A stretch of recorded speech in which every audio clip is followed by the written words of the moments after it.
That email was sent across government agencies. So it was sent to the FBI. It was sent to... So you just said it was never sent to the FBI. So was it or was it not? It was sent to the FBI. I, as the director of the FBI, said we are not... Who sent it? We are not responding to it. It came from a general account at the department. Okay, so then my next question is that, and according to the domestic terrorism operations sections, the internal tagging system used to track domestic terrorism investigations was eliminated, and the staff of 16 was reduced. Can you tell me that future and where you hold that program? Sir, if I may, can I get back to you on that in writing because I'm not familiar with that off my head. Then in your written testimony, you had talked about cybersecurity. I'm going to tie two things together. The FBI agents, are they still currently at the end of every week emailing the 5 things that they've accomplished?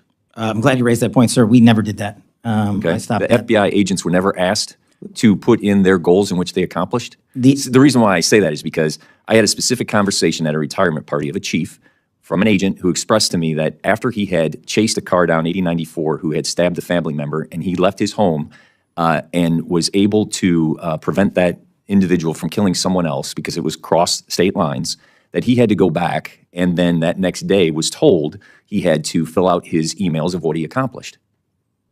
That email was sent across government agencies. So it was sent to the FBI. It was sent to... So you just said it was never sent to the FBI. So was it or was it not? It was sent to the FBI. I, as the director of the FBI, said we are not... Who sent it? We are not responding to it. It came from a general account at the department. Okay, so then my next question is, that information that my FBI agent in my district sent to that agency, how is that information protected? I'm sorry, are you saying the agent responded to that email? Are you saying they did not? I told the workforce not to. But you just told me that they received the email. We did. So without this, let's just assume that they did. Where did that information go and how is it protected? That information would have only been sent to their immediate supervisor, and every supervisor in the Bureau was told if they received any such information, it is not to be actioned in any way. So what happened with that information with the supervisors? I don't know. I'll have to get back to you on that, if any was collected, but if it was... So you said that the FBI, that a different agency sent that email. What was that agency? It came from the Department of Justice. Okay. And those emails never went back to the Department of Justice who requested it? No, sir. Okay. And you're 100% confident of that? Yes, sir.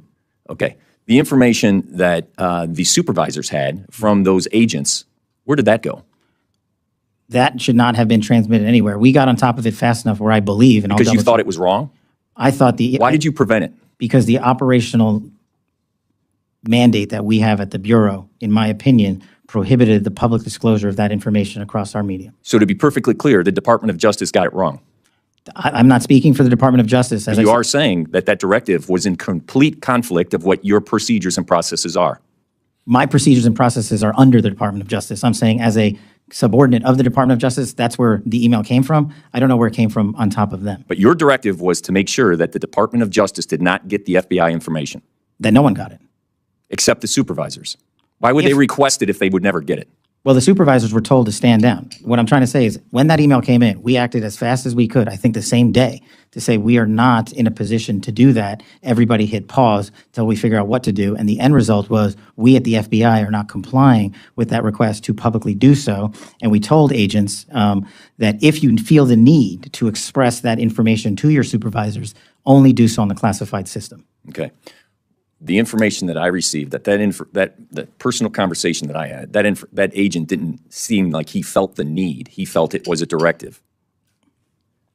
I thank you for your forthcoming. I look forward to working with you. The purpose of me bringing up this questioning was to make sure that that information is secure. Yes, sir. I'll double check.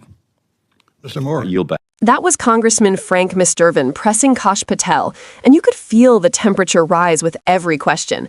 What started as a simple funding inquiry quickly spiraled into one of the most uncomfortable moments Patel's faced in this entire confirmation process.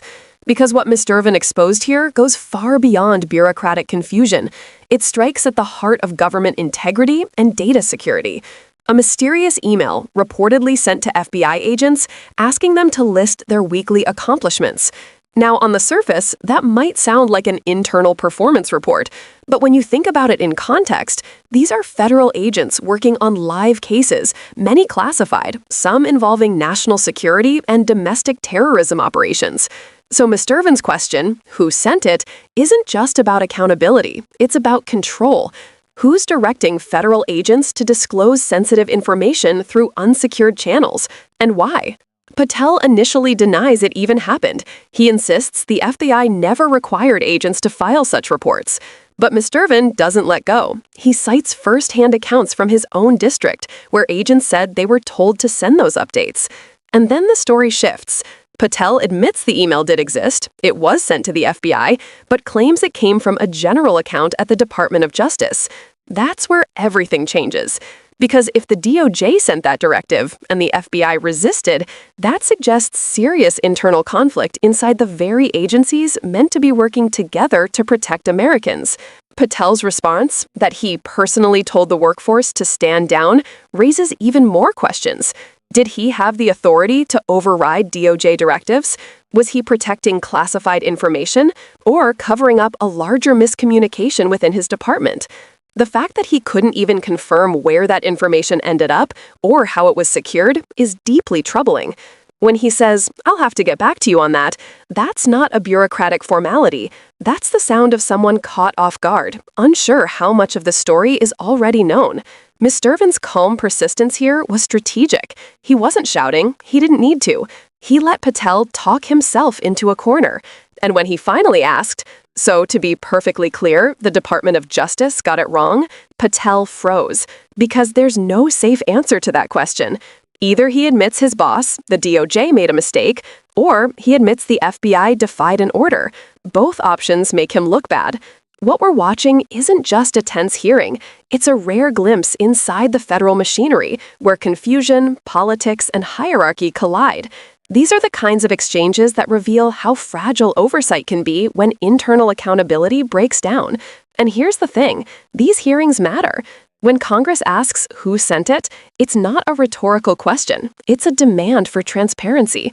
If agencies can't even track their own communications, how can the public trust them to manage classified intelligence, or protect whistleblowers, or guard the privacy of ordinary Americans? And let's not ignore the bigger context, Patel's pattern of avoiding responsibility.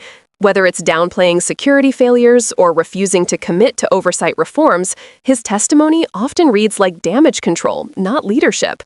This exchange should remind us accountability in government isn't about partisan theater. It's about trust, process, and the principle that no one, not even the FBI director, should be above answering for how federal systems handle sensitive information. So yes, Mrvan's question might sound simple, who sent it? But in today's political climate, that's the kind of question that could expose a lot more than one bad email. It could uncover an entire chain of command that's lost sight of who it really serves, the American people. And that's exactly why hearings like this matter. They cut through the spin, they force clarity, and they remind those in power, if you can't answer a direct question, you don't deserve a position of public trust. If you found this breakdown helpful, make sure to subscribe to The Liberal Lens, where we dig into the real substance behind these hearings, not just the sound bites. And if you want to help us keep holding power accountable, you can join our Patreon for exclusive deep dives and early access to new investigations. And if you want to help us keep holding power accountable, you can join our Patreon for exclusive deep dives and early access to new investigations.